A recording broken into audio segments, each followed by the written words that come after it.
May the words of my mouth and the meditations of my heart be acceptable unto you, O Lord.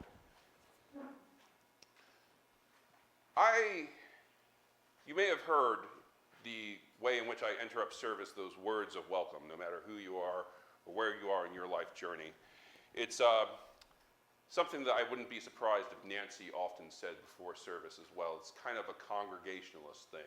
It's not tradition. It's kind of like a mantra that the folks higher up in that denomination sort of just fill your head with. And the congregations also tend to, they really love it. Even though it's not church doctrine, it's one of those things that are really important to people. Like, there are times where I would go through service and I might do something, forget something, like make a real big mistake and forget to do something like the Lord's Prayer, and people will just be silent and be like, oh, I can't believe you did that. And they'll say something afterwards. But if you forget those words of welcome at the beginning of the service, they're like, hold on a second. We got to stop everything and you need to start this properly. And I think that one of the reasons why that opening, those words of welcome are so important, especially when you're growing up in that type of denomination, is because it's really easy to understand the reason why you're doing it. It's kind of this mission statement. You know the intention of why you're going to church. We are going to church to learn to be more welcoming to other people. And so, when you understand the reason behind what you're doing, the reason behind why you're doing something, it sometimes makes it a little easier when you find yourself bumping up against the complicated realities of our lives in the world.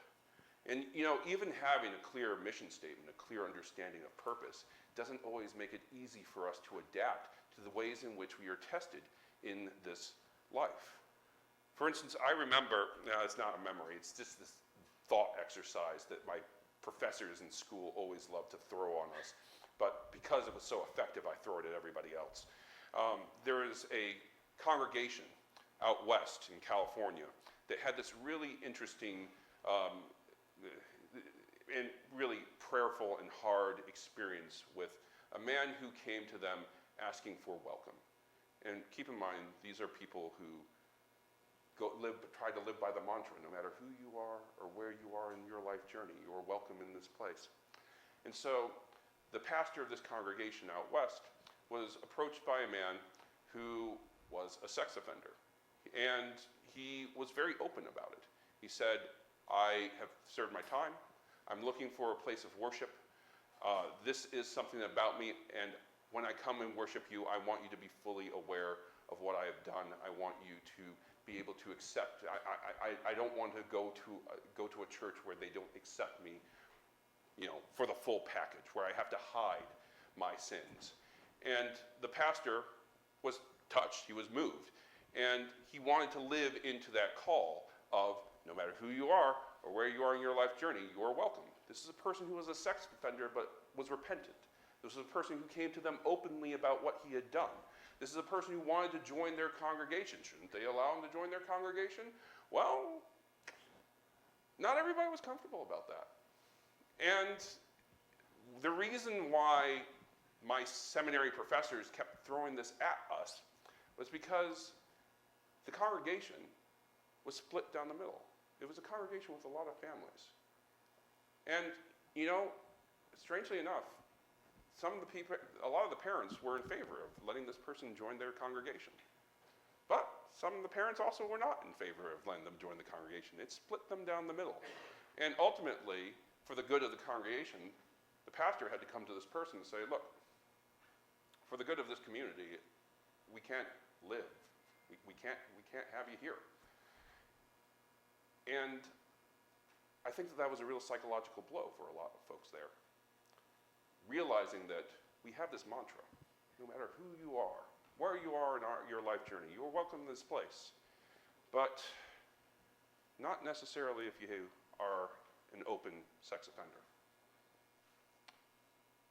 I don't think that this is a story where blame is meant to be cast. It's rather meant to recognize that the reality of the world that we are living in makes it so we are not always able to perfectly live into our ideas, our ideals. And sometimes we just are not able to live into God's love the way in which God, we want to. I don't think that this congregation made the wrong choice in saying we are not comfortable having this person here with the history that they have. But I also don't think that people were wrong saying we need to challenge ourselves to try to be more open, to be more loving, to try to jump this hurdle that God has placed before us.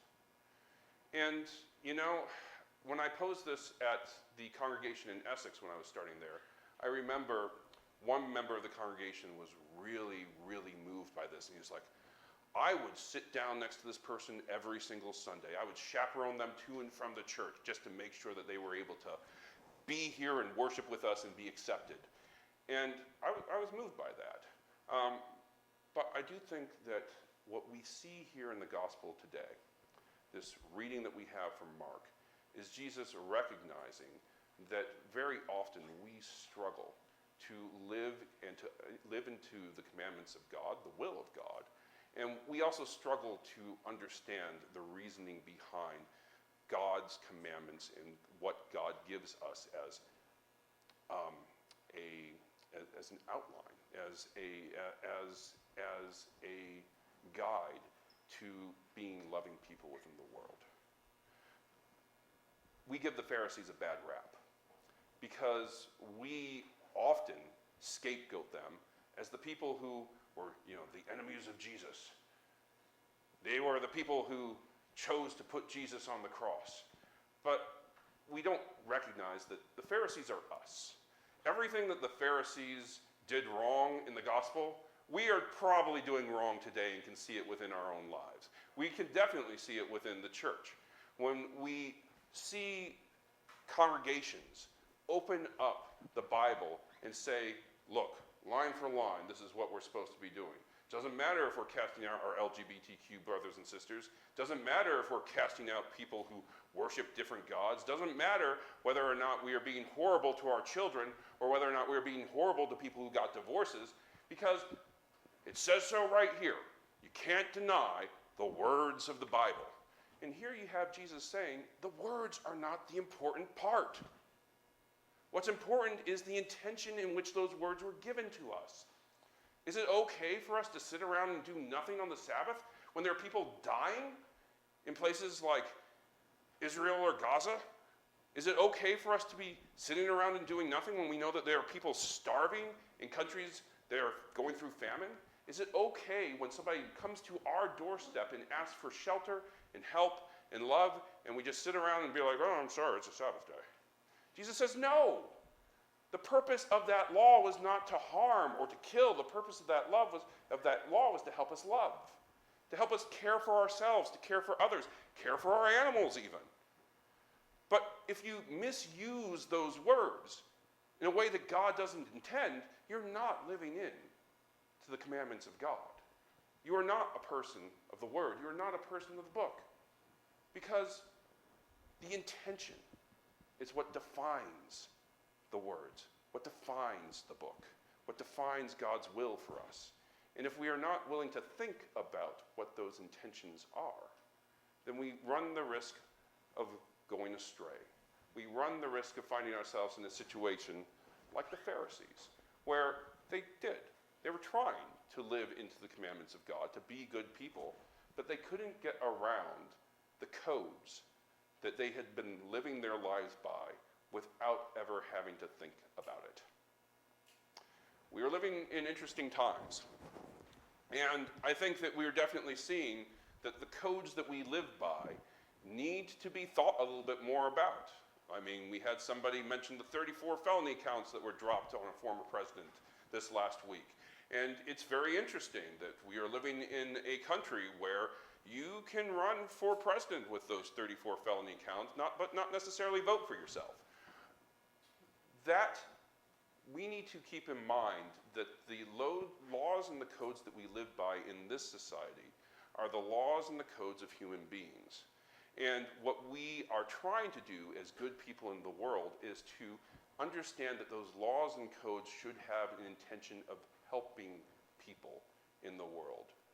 Too often, we use those laws and codes to harm people, and we say, well, it's the law. gotta live with it. But no, that is not what we are learning from the gospel today.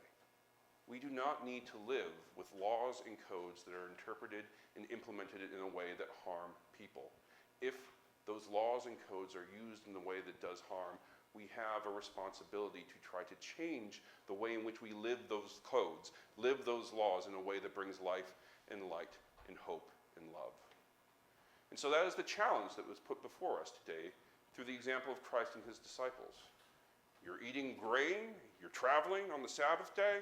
Oh, geez, that's breaking the law. No, you're traveling so that you can help people. You're eating so that you can stay alive. You're healing so that you can give rest to somebody who has not experienced rest. That is the law of God. That is the purpose of the laws that God gives us. And if we are trying to live into that intention, we are being Christ's followers. Amen.